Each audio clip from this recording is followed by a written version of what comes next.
at stake were issues of both morality and law. 2/3 of the Japanese American population were American citizens, and thus presumed to have constitutionally guaranteed rights of equal protection, due process, and religious freedom. But could they be trusted?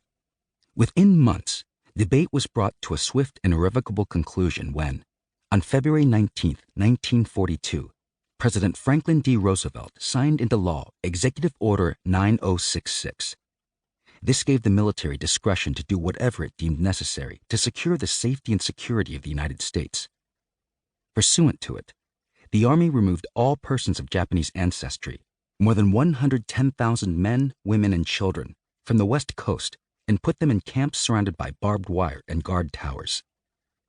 Anyone with even a drop of Japanese blood was rounded up and incarcerated.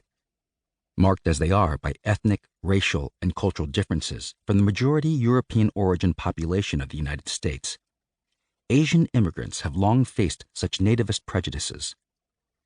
Starting with the 1882 Chinese Exclusion Act, which erected a symbolic wall on the Pacific to keep out the heathen Chinese, and continuing on through various laws that banned Asian immigrants from naturalizing as citizens, owning land, or marrying white Americans.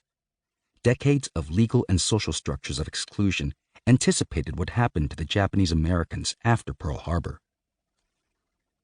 But while it has become commonplace to view their wartime incarceration through the prism of race, the role that religion played in the evaluation of whether or not they could be considered fully American, and indeed, the rationale for the legal exclusion of Asian immigrants before that, is no less significant. Their racial designation and national origin made it impossible for Japanese Americans to elide into whiteness. But the vast majority of them were also Buddhists. In fact, Japanese Americans constituted the largest group of Buddhists in the United States at the time. The Asian origins of the religious faith meant that their place in America could not be easily captured by the notion of a Judeo-Christian nation, which, in addition to the predominant Anglo-Protestant religious traditions, encompassed Catholicism and Judaism, or by the more expansive grouping of the so-called Abrahamic faiths, incorporating Islam. Religious difference acted as a multiplier of suspiciousness, making it even more difficult for Japanese Americans to be perceived as anything other than perpetually foreign and potentially dangerous. People of Japanese ancestry were thus deemed to be a threat to national security and incarcerated indiscriminately and en masse, something that did not happen to Americans of German and Italian heritage, despite the fact that the United States was also at war with Germany and Italy. Yet even though there are many insightful works on the experiences of Japanese Americans during World War II, Buddhism remains a neglected aspect of that history. Why has this aspect of the Japanese American incarceration been so hard to see? The reasons are many and varied, but two of the most significant are the invisibility of communities that do not share religious heritage with the monotheisms of the West, and the post-war political imperatives of foregrounding a story about Japanese Americans that conformed to prevailing narratives about what makes a person American.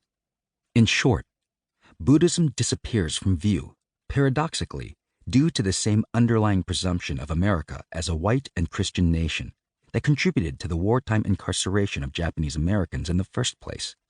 By recentering Buddhism, not only as a corrective to the way the wartime incarceration story is narrated, but also as a means of shifting our presumptions about whose stories matter in American history, American Sutra brings into focus those who, even as their loyalty was being questioned, insisted on the right to be Buddhist and American at the same time. American Sutra is thus, on the one hand, a story about America. Doubly excluded from whiteness and Christendom, Japanese American Buddhists during World War II represent a particularly poignant object lesson about the perceived boundaries of who can claim the rights of being American. Their insistence on maintaining their Buddhist practices and beliefs despite imprisonment, using the searchlights from guard towers to focus their meditation practice, building Buddhist altars for their barracks rooms out of wood scavenged from the desert, or insisting that space be made available for them to congregate and worship as Buddhists, constitutes one of the most inspiring assertions of religious freedom and civil liberties in American history. But American Sutra is also, on the other hand, a story